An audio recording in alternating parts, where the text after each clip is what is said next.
Assalamualaikum warahmatullahi wabarakatuh. Di sini saya akan membahas tentang lobby. Jadi teman-teman harus tahu apa itu lobby.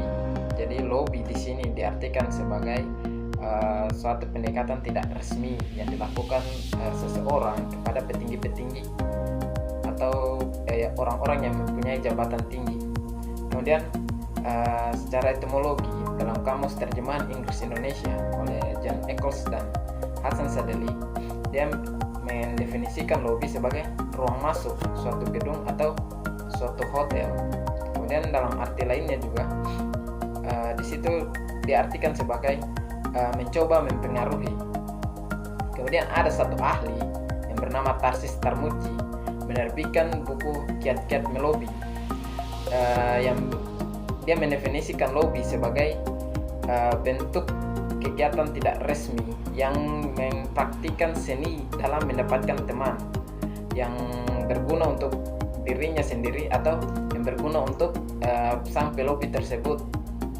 Kemudian dari beberapa penjelasan tadi dapat kita simpulkan bahwa lobby adalah suatu kegiatan tidak resmi yang berlangsung santai namun serius, di mana pihak pelobi mempengaruhi orang-orang yang memiliki jabatan lebih tinggi pada suatu organisasi agar memiliki tujuan yang sama dengan pelobi tersebut.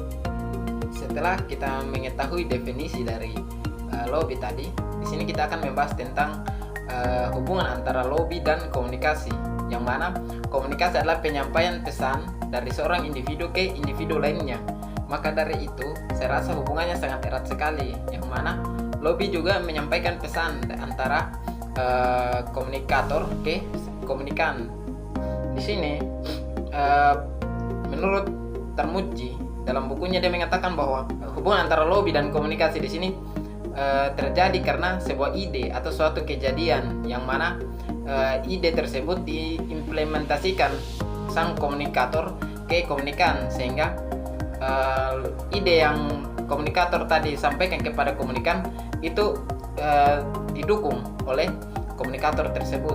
Di sini perlu kita garis bawahi bahwa komunikasi yang terjadi dalam lobby tersebut didominasi oleh komunikator, karena di sini komunikator yang mempunyai ide, komunikator yang mempunyai alasan untuk bertemu kepada komunikan, sehingga komunikator terus mempengaruhi komunikan agar gagasan atau ide-ide yang dia sampaikan tadi didukung oleh komunikator tersebut.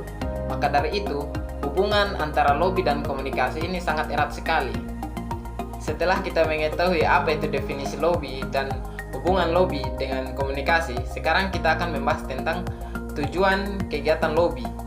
Jadi, lobby ini banyak digunakan oleh organisasi-organisasi atau perusahaan-perusahaan.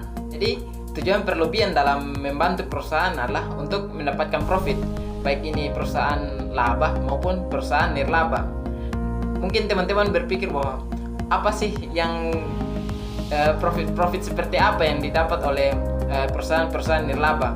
Nah, di sini perusahaan nirlaba dalam melakukan lobby di situ ingin mendapatkan dukungan moral, materi maupun pendanaan, karena perusahaan mana yang mau mengurus perusahaannya sendiri tanpa mendapatkan profit yang lebih. Setelah mengetahui definisi dari lobby dan hubungan lobby dengan komunikasi, kemudian kita sudah mengetahui juga tujuan dari lobby.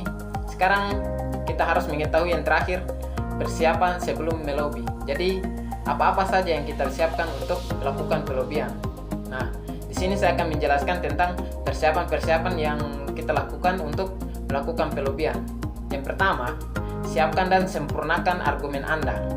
Di sini argumen yang dimaksud harus sesuai dengan fakta yang terjadi, atau argumen itu dapat dipercaya oleh sang komunikan sehingga dia mau melakukan lobby dengan Anda. Kemudian yang kedua, pelajari argumen-argumen yang berlawanan dengan posisi organisasi. Di sini jika Anda tidak mempelajari argumen-argumen yang berlawanan, ada kemungkinan ketika sang komunikan melakukan atau memberikan pertanyaan kepada Anda tidak mengetahui, di situ akan menimbulkan rasa tidak percaya kepada Anda, sehingga pelajari argumen-argumen yang berlawanan dengan organisasi. Kemudian yang ketiga, pahami orientasi politik orang yang Anda pengaruhi. Ini sangat berguna sehingga ibaratnya orang-orang yang ingin Anda pengaruhi merasa bahwa Anda itu tahu atau nyaman dengan berdiskusi dengan Anda. Kemudian yang keempat, beri dia pernyataan tertulis mengenai dukungan pada organisasi. Ini sangat penting supaya memberikan keterikatan formal kepada organisasi Anda, agar suatu saat jika dia berubah pikiran, kita bisa memberikan pernyataan yang sudah ia tanda tangani tadi. Kemudian yang terakhir, lakukan kontak komunikasi lanjutan untuk memperkuat argumen-argumen sebelumnya. Ini sangat penting dan lakukan secara cantik dan manis sehingga ia tidak merasa tertekan, ia tidak merasa bahwa ini tidak perlu, supaya lobby yang Anda masukkan itu dapat berhasil. Mungkin cukup sekian dari saya. Akhirul kalam, wallahu muwaffiq ila aqwamit thoriq. Wassalamualaikum warahmatullahi wabarakatuh.